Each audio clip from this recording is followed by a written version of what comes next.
ഇവിടെ വർഷം തോറും 5 തടമ്പ് നൃത്തം ഉള്ള ക്ഷേത്രമാണ്.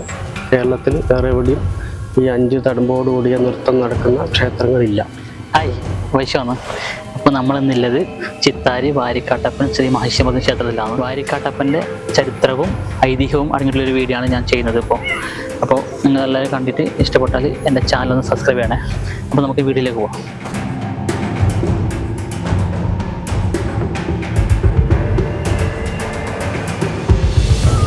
നമ്മളെ കൂടെ ഇവിടുത്തെ തന്ത്രിയായിട്ടുള്ള സുബ്രഹ്മണ്യൻ അവരുകളുണ്ട്. നമുക്ക് ഇതിൻ്റെ ചരിത്രവും ബാക്കി കാര്യങ്ങളും അവരോട് തന്നെ ചോദിക്കാം. നമസ്കാരം. അമ്പലത്തിന്റെ ചരിത്രവും ഇതിന്റെ ഒന്ന് പേരിന്റെ ഇതൊന്നും പറഞ്ഞുതരുമോ? ഇത് ചിത്താരി വാരിക്കാട്ടപ്പൻ മഹിഷാമർദ്ദിനി ക്ഷേത്രം എന്നാണ് ഈ ക്ഷേത്രത്തിന് അറിയപ്പെടുന്നത്.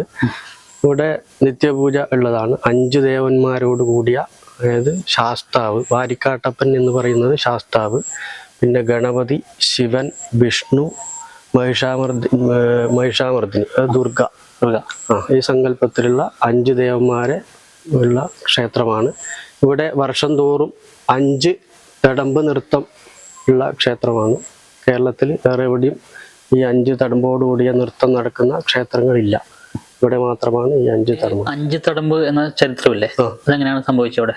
അത് ഇവിടെ പിന്നെ ശിവൻ എന്ന് പറയുന്ന പുല്ലൂർ ഇല്ലത്തെ അവരുടെ ഒരു ദേവനാണ് ഈ ശിവൻ വന്നത്. അപ്പോൾ അവരെ ആരാധിക്കുന്ന മൂർത്തിയാണ് അന്ന്. അപ്പോൾ അത് ഒന്ന് ശിവന്റെ തടമ്പ്, പിന്നെ ബാക്കി ഇതെല്ലാം ഇങ്ങനെ 4 അങ്ങനെ ഓരോ ഇല്ലക്കാർ കൂടണ്ടായിട്ട് അങ്ങനെ വന്നതാണ് ക്രമേണ 5 തടമ്പ്. കേരളത്തിൽ ഈ 5 തടമ്പ് നൃത്തം നടക്കുന്ന ക്ഷേത്രം ഇതൊന്നേ ഉള്ളൂ. ഈ വാരിക്കാട്ടപ്പൻ എന്ന് പറഞ്ഞല്ലേ, അതിന്റെ പൂർണ്ണമായിട്ടുള്ള വേറെ ദേവന്റെ ഇതുണ്ടോ? വാരിക്കാട്ടപ്പൻ എന്നുള്ള പേര് ശാസ്താവാണ് അറിയപ്പെടുന്നത്. ഈ ക്ഷേത്ര വാരിക്കാട്ട് അപ്പൻ എന്നുള്ള ആ ഒരു ഇതിലാണ് അറിയപ്പെടുന്നത്. വാരിക്കാട്ടപ്പൻ മഹിഷാമർദ്ദിനി ക്ഷേത്രം എന്നാണ് അറിയപ്പെടുന്നത്. വാരിക്കാട്ടപ്പൻ എന്ന ശാസ്താവിനെയാണ് അയ്യപ്പന്റെ ഒരു. അതെ, അതല്ലേ. വർഷത്തിൽ മറ്റേ ഈ ശബരിമല ആ സമയത്ത് സ്വാമിമാര് വന്ന് ഇവിടുന്ന് മാലയിട്ടിട്ട് ശബരിമലക്ക് പോകുന്ന ആ ചടങ്ങുകളും നടന്നു വരുന്നുണ്ട്. ഉപദേവന്മാരായിട്ട് നാഗം ഉണ്ട്, പിന്നെ ബ്രഹ്മരക്ഷസ്, ഗുളികൻ ഉപദേവന്മാരായിട്ടും ആരാധിച്ചു വരുന്നു. ഇവിടുത്തെ താന്ത്രിക അധികാരമെല്ലാം ഇല്ലത്തെ അമ്പലം തന്നെയാണ്. അങ്ങനെ പിന്നെ ഇവിടെ അടുത്തുള്ള ചാമുണ്ടിക്കുന്ന് ക്ഷേത്രത്തിലേക്ക് അവിടെ കളിയാട്ടം നടക്കുന്ന സമയത്ത് ദീപം തിരിയും കൊണ്ടുപോയിട്ടാണ് അവിടെ കളിയാട്ടം നടക്കുന്നത്. അവിടെ കളിയാട്ടം അവസാനിക്കുന്ന സമയത്ത് വിഷ്ണുമൂർത്തി തെയ്യം നമ്മുടെ ഇല്ലത്തേക്ക് വന്നിട്ടാണ് ഈ കളിയാട്ടം സമാപിക്കുന്നത്. ഈ മഹിഷമർദ്ദിനി ക്ഷേത്രം എന്ന് ഇങ്ങനെ പേര് വന്ന ഈ അമ്പലത്തിന്? ഇത് ഈ മഹിഷാമർദ്ദിനി എന്ന് പറയുന്നത് പിന്നെ ദുർഗയായിട്ടാണ് ആരാധിക്കുന്നത്. അത് നമ്മളെ കാരണവന്മാർ പുഴയിൽ കുളിക്കുന്ന സമയത്ത് ഈ വിഗ്രഹം പുഴയിലൂടെ ഒഴുകിയെത്തി എന്നാണ് പറയുന്നത്. എന്നിട്ട് ആ മുത്തശ്ശന് അങ്ങനെ കിട്ടിയതിന് ശേഷം, പ്രശ്നം വെച്ചതിന് ശേഷം ഇവിടെ പടിഞ്ഞാട്ട് മുഖമായിട്ട് പിന്നെ കടൽ നോക്കിയിട്ട് ഇവിടെ പ്രതിഷ്ഠിക്കണം എന്ന് കണ്ടതുകൊണ്ട് അതിനുശേഷം അങ്ങനെ പ്രതിഷ്ഠിച്ചാണ് ഈ മഹിഷാമർദ്ദിനി. മഹിഷാസുര വധം കഴിഞ്ഞിട്ടുള്ള ശാന്താവസ്ഥയിലാണ് ഇപ്പോൾ ഇരിക്കുന്നത്. അങ്ങനെയാണ് രൂപത്തിലാണ് പ്രതിഷ്ഠിക്കുന്നത്. ഇതിപ്പോ ഇവിടെ കുറെ അങ്ങനെ കുടുംബമാണോ, ഇതൊരു ഇല്ലത്തിന്റെ അങ്ങനെ ഇതുണ്ട്? അത് വാരിക്കാട്ട് ഇല്ലത്തിന്റെ കുറെ ഈ പ്രദേശം മൊത്തം ഏടെല്ലാം ആൾക്കാരുണ്ടോ ഈ ഇല്ലത്ത്? ഏകദേശം ഇല്ലത്ത് നമ്മൾ വെള്ളിക്കോത്ത് തറവാട്ടിലെ ആൾക്കാരെല്ലാം കൂടിയിട്ടുണ്ട്. ഇതിന്റെ കീഴിൽ വരുന്ന ഒരു ഗ്രാമദേവൻ തന്നെയാണല്ലോ. അപ്പൊ ഇതില് വരുന്ന നമുക്ക് ഇതിൽ കൂടേണ്ട കുറെ ക്ഷേത്രങ്ങൾ ഉണ്ട്. താന്ത്രികാധികാരം കുറെ തറവാടുകളിൽ പ്രതിഷ്ഠാ കാര്യങ്ങൾ നടക്കുന്നുണ്ട്. അപ്പൊ അവരും ഈ ഉത്സവ സമയത്തെല്ലാം വന്ന് ഇതിനു വേണ്ടിയിട്ട് കൂടുന്നുണ്ട്. ചാമുണ്ടിക്കുന്ന് ക്ഷേത്രത്തും ഇതിനും ഈ ഒരു സംഭവം മാത്രമേ ഉള്ളൂ? ദീപം തിരിയത്തിന്റെ വേറെ എന്തെങ്കിലും ചരിത്രമുണ്ടോ? അവിടെ കളിയാട്ടം നടക്കുന്നത് ഇവിടുന്ന് ദീപം തിരിയും കൊണ്ടുപോയിട്ടാണ് അവിടെ കളിയാട്ടം തുടങ്ങുന്നത്. തുടക്കം കുറിക്കണമെങ്കിൽ ഇവിടുന്ന് ദീപം തിരിയും കൊണ്ടുപോകും. അതിനെന്തെങ്കിലും ഐതിഹ്യം ഉണ്ടോ? അങ്ങനെ പണ്ട് ഇവിടുത്തെ ഒരു ദേവന നമുക്ക് അവിടെ കളിയാട്ടം കഴിക്കാൻ വേണ്ടിയിട്ട് കൊടുത്തു എന്നാണ് പറയുന്നത്. പണ്ട് കാലത്ത് ഇവിടുത്തെ ഒരു ദേവതേന അവിടെ കളിയാട്ടം നടത്താൻ വേണ്ടിയിട്ട് അതിന്റെ സങ്കല്പമായിട്ടാണ് ഇവിടുന്നൊരു ദീപം തിരി പോയാലേ ആ ദേവത അവിടത്തേക്ക് ചെന്നിട്ട് കളിയാട്ടം നടക്കാൻ പറ്റും. നമുക്ക് കളിയാട്ടം നടത്താൻ പറ്റാത്ത അവസ്ഥ വന്നപ്പോൾ അന്ന് അങ്ങനെ ഒരു ദേവതേനെ അങ്ങോട്ട് കൊടുത്തു എന്നാണ് കേട്ടത്. ചരിത്രം അമ്പലത്തിന് ഏകദേശം എത്രത്തോളം പഴക്കമുണ്ടോ? ഏകദേശം 40 വർഷം പഴക്കമുണ്ട്.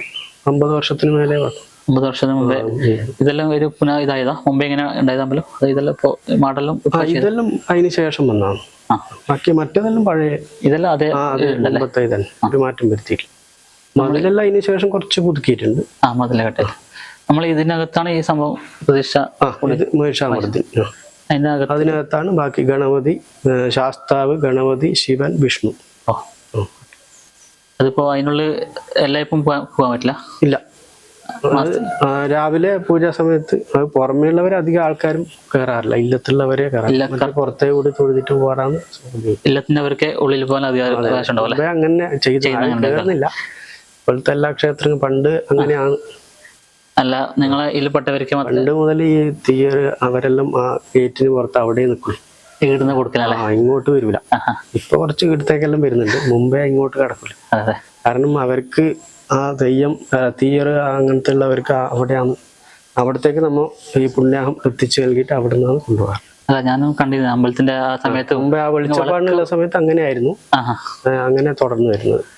ദീപത്തിന്റെ സമയത്ത് നിങ്ങൾ ഇവിടുന്ന് കൊണ്ടുപോയിട്ട് അങ്ങോട്ട് പോകുന്നില്ല, ഇങ്ങോട്ടേക്ക് വരാൻ പറ്റില്ല. പണ്ടത്തെ ഐതിഹ്യങ്ങൾ അങ്ങനെ ആയിരിക്കുമല്ലേ?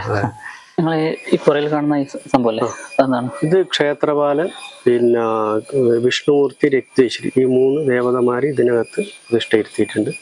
ഇത് മടിയങ്കൂലത്തെ ക്ഷേത്രപാലന്റെ സങ്കല്പം തന്നെയാണ്.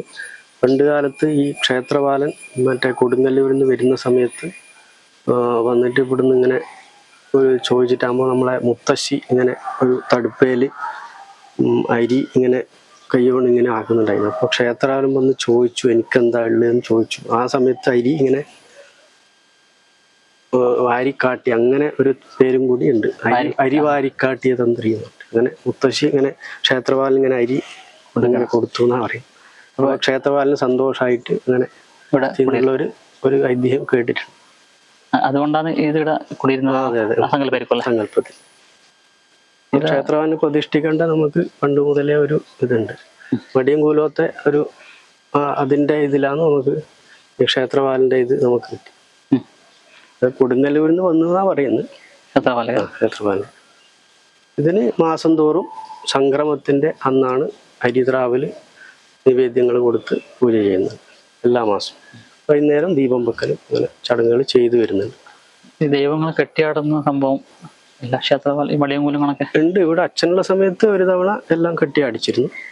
പിന്നെ തുലാമാസത്തിൽ മറ്റേ ഗുരുതി അങ്ങനത്തെ കർമ്മങ്ങളും ഇവിടെ ചെയ്തു വരുന്നുണ്ട് എല്ലാവരും. അത് ഈ ഇത്ര 3 ദേവന്മാർക്കും ബാക്കി 10 തൊട്ടിട്ട് നമ്മൾ ചെയ്തിട്ടുണ്ട്. എല്ലാ തുലാമാസത്തിൽ നടന്നു വരുന്നുണ്ട്.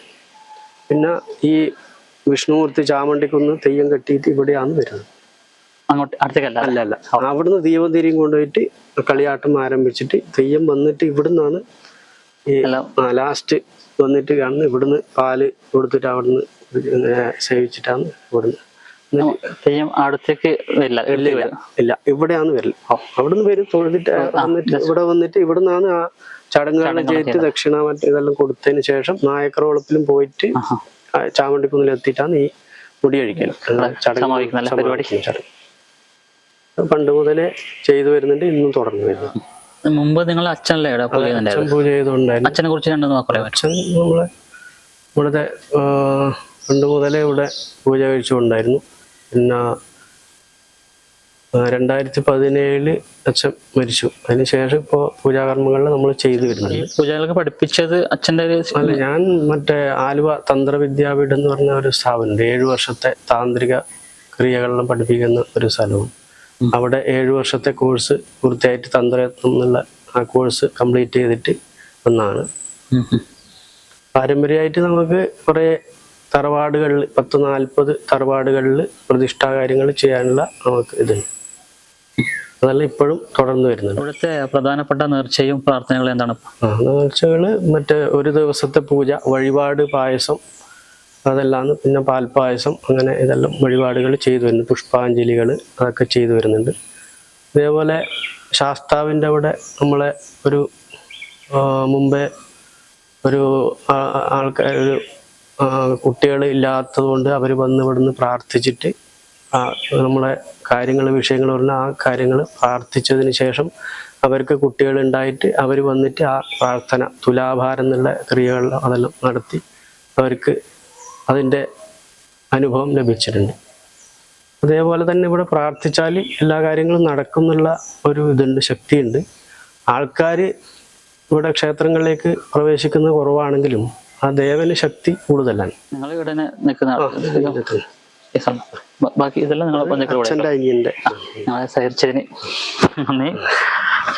ഇത്രയും നല്ലൊരു നമുക്കറിയാം അമ്പലത്തിന്റെ അടുത്താണെങ്കിലും ഇങ്ങനെ ഒരു ചരിത്രം ഈ അമ്പലത്തിലുണ്ടെന്ന് നമുക്കറിയില്ല. നിങ്ങൾ വിലപ്പെട്ട സമയം നമ്മളോട് സഹകരിച്ചതിന് ശരി. ഈ ഒരു കാഴ്ച ഏറെ മനോഹരമാണ്. നമ്മുടെ സുബ്രഹ്മണ്യ തന്ത്രി അവറുകൾ അവരുടെ വിലപ്പെട്ട സമയം മാറ്റി വെച്ച് നമ്മളെ കൂടെ കൂടിയിട്ട് ആ അമ്പലത്തിൻ്റെ ചരിത്രവും ഐതിഹ്യവും വളരെ നന്നായിട്ട് നമുക്ക് പറഞ്ഞു തന്നിട്ടുണ്ട്. നമുക്ക് ഏറെ അഭിമാനിക്കാവുന്ന മറ്റൊരു കാര്യം, ഈ കേരളത്തിൽ 5 തുടർ നൃത്തം നടത്തുന്ന ഏക ക്ഷേത്രം നമ്മുടെ കാസർഗോഡ് ജില്ലയിലെ ചിത്താരി വാരിക്കാട്ടപ്പൻ ശ്രീ മഹിഷമർദ്ദിനി ക്ഷേത്രത്തിലാണെന്ന് പറയുമ്പോൾ അതിലേറെ സന്തോഷമാണ്. വീഡിയോ എടുത്ത ശേഷവും അദ്ദേഹം നമ്മളോട് ഒരുപാട് സംസാരിച്ചു. പിന്നെ അദ്ദേഹം സുബ്രഹ്മണ്യ തന്ത്രി അവറുകളാണെങ്കിലും അദ്ദേഹത്തെ മറ്റൊരു പേരിൽ അറിയപ്പെടുന്നുണ്ട്, കുട്ടൻ എന്ന പേരിൽ അറിയപ്പെടുന്നുണ്ട്. അങ്ങനെയാണ് കുറച്ചും കൂടെ അറിയപ്പെടുന്നത്.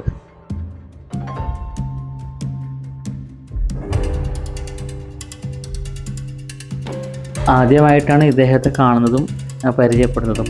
എന്നാൽ കൂടി ഒരുപാട് മുമ്പത്തെ പരിചയമുള്ളത് പോലെയാണ് അദ്ദേഹം എന്നോട് സംസാരിച്ചത്. ബാക്കി ഒരുപാട് കാര്യങ്ങൾ ചോദിച്ചു. എന്താണെന്ന് വെച്ചാൽ ഒരു നല്ലൊരു സുഹൃത്ത് ബന്ധം നിലയിലാണ് അദ്ദേഹം സംസാരിച്ചത്. ഞാൻ ഇത് കാണുമ്പോൾ ശരിക്കും നമുക്കൊരു മനസ്സിൽ ഭയങ്കര സന്തോഷമായി. പിന്നെ വെച്ചെങ്കിൽ അദ്ദേഹം ഒരുപാട് നമുക്ക് പറഞ്ഞു തന്നു, കാര്യങ്ങൾ മനോഹരമായിട്ട് പറഞ്ഞു തന്നു. അതാണ് നേരത്തെ പറഞ്ഞത്. അപ്പോൾ മറ്റൊരു ക്ഷേത്രത്തിൻ്റെ ഐതിഹ്യവും ചരിത്രവുമായിട്ടുള്ള പുതിയൊരു വീഡിയോ ആയിട്ട് വീണ്ടും കാണാം. അതുവരേക്കും നമുക്ക് ഈ ലൊക്കേഷൻ പരിചയപ്പെടുത്തുന്നത് നമ്മുടെ പ്രിയപ്പെട്ട സുഹൃത്തായ ശരത്തോടെ രാവണശ്ശേരാണ്. അദ്ദേഹത്തിന് ഈ അവസരത്തിൽ നന്ദി അറിയിക്കുന്നു.